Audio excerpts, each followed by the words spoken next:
Hello! Today I'm coming at you with another indie eyeshadow overview. And today we're going with one of the biggest indie brands ever, Colourpop.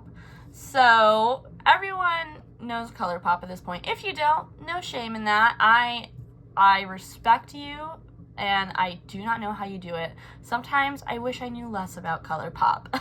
But Colourpop is a pretty big independent retailer. Actually, do they have a parent company? I know that they do the entire production and shipping and everything from their own space, but maybe they aren't independent. Let me try to figure this out really fast. Okay, I just checked, and from everything that I could see, Colourpop is considered an independent brand. So we're going to talk about it today. All of their pressed shadows are $5 on their site. Now, Colourpop notoriously does sales all the time, so you may want to wait for a sale. I'm going to go through, swatch the shades, talk about them, tell you pros and cons, and all that good stuff. So if you're interested to see some swatches of Colourpop single shadows, then go ahead and just keep on watching.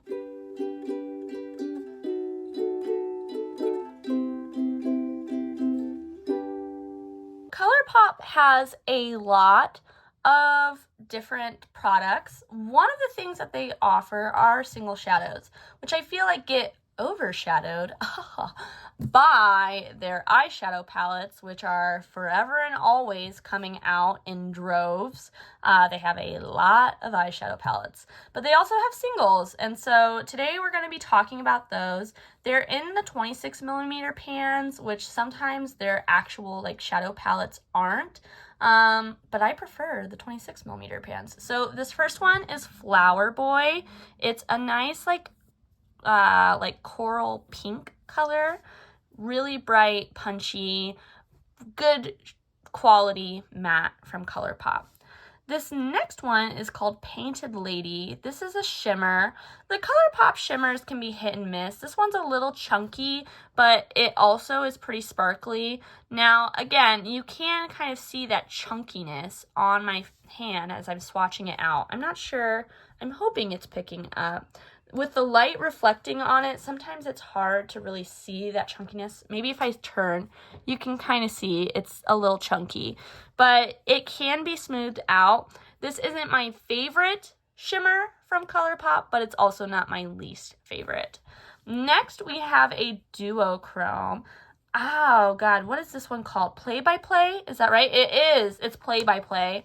Some of these I've had for a really long time. So these four right here, these four up here, this one, and these two, I have had for years. So keep that in mind. But Play by Play is more of a satin finish. You can see not nearly as shiny, but it's kind of got like a yellow-orange duochrome happening. Not super strong, not my favorite by far, but there is something there.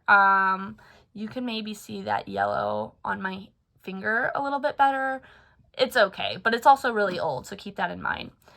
This bright yellow is still a really nice shadow to me. Oops, I got a chunk. Let's rub that chunk out.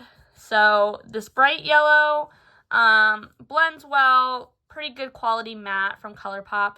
If you've seen, a long time ago, first of all, this is the shade Tiki, but a long time ago, I had a video on my channel talking about how Colourpop's formula isn't as consistent as what people may think.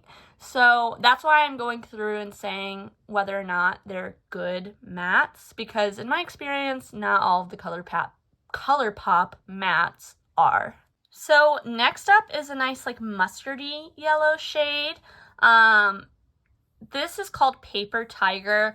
I really like this one. These two yellows, I love yellow eyeshadow if you don't know. So that's a good one. These do have a little bit of hard pan on them, but I cannot stress enough that these are very, very old. So I'm not super mad at the fact that they have a little bit of hard pan, and I find that they still perform well, and it's not hard to get pigment off of them.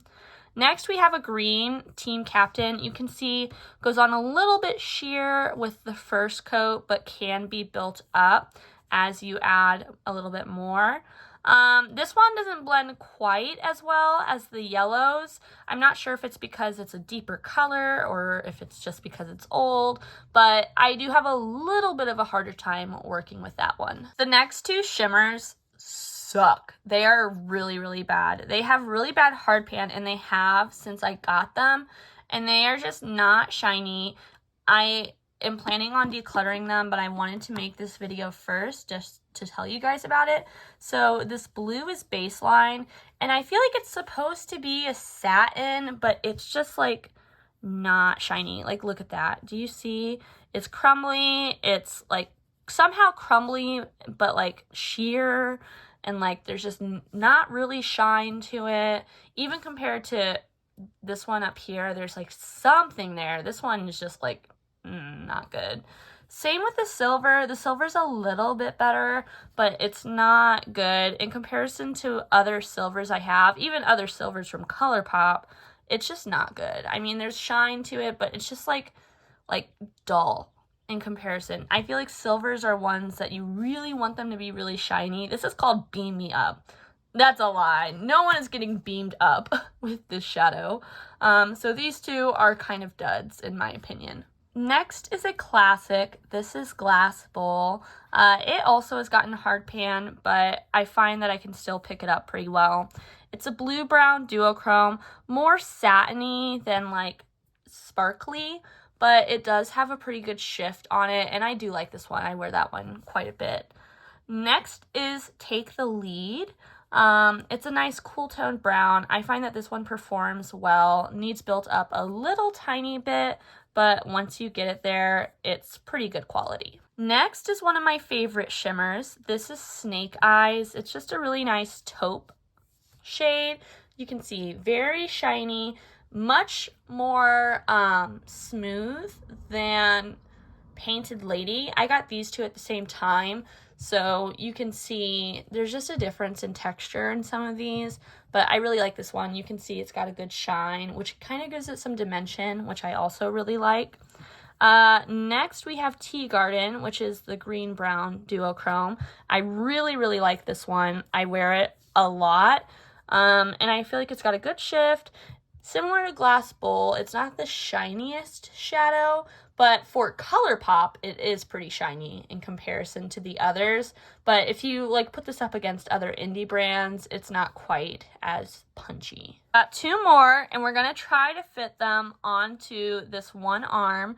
First is Howlin', and second is Silver Lining. And why is it purple called Silver Lining? That's a great question. I do not have the answer. Colourpop kind of has weird names sometimes. This purple, the light purple, is one of those ones that doesn't blend super well and takes a while to build up. Definitely not my favorite. The darker purple, again, takes a while to build up. You can see it goes on not super opaque. You really got to build it up. I just am not a fan of the Colourpop purples singles that I have, I think is what I'm trying to say. So these two, again, wouldn't recommend, but they also are a little older, so keep that in mind. Here's my attempt at getting my full arm in frame. Here are all of the Colourpop single shadows that I own all together. A nice little rainbow kind of going on. Let's talk overall. Colourpop, not my favorite brand to buy single eyeshadows from. I think that you're much safer buying the mattes from Colourpop than the shimmers, but I do think that they have a few good shimmers, mostly these three from the ones I've tried. But again, in comparison to other indie brands for similar prices, I would rather just go with them, you know? Colourpop was a good introduction for me, which is why a lot of these are a lot older, but it's not a brand that like I go and purchase more single eyeshadows from at this point in my single shadow journey. That being said, I'm not actually sure how much shipping is for Colourpop because I've never paid for shipping. Colourpop has free domestic shipping over $35 orders, and I've never ever not hit that when I've purchased from Colourpop. So I don't know how much shipping is. I do know that it takes a little while. It really just depends. Sometimes I feel like Colourpop is really busy, sometimes they're not. So the timeline for when you get your order is kind of dependent on whether or not it seems like Colourpop has a big sale going on or a big release coming out. But normally I find it just takes a couple weeks to get my orders from Colourpop. So I don't really have a lot to say other than that. I mean, I just feel like Colourpop is a brand that a lot of people know, but I hope that seeing the shades swatched out was helpful for you if you've been considering buying some Colourpop eyeshadows. If you have any preferences, like any favorite shades, any least favorite shades that you've tried that are single eyeshadows from Colourpop, go ahead and leave those in the comments down below. Let's help each other spend our money wisely and on things that we actually want and or need, not on things that we're gonna get, cough cough, these two, and then find out that they suck. So I hope that I see you in my next one, and until then, I hope that you stay safe, stay healthy, stay happy.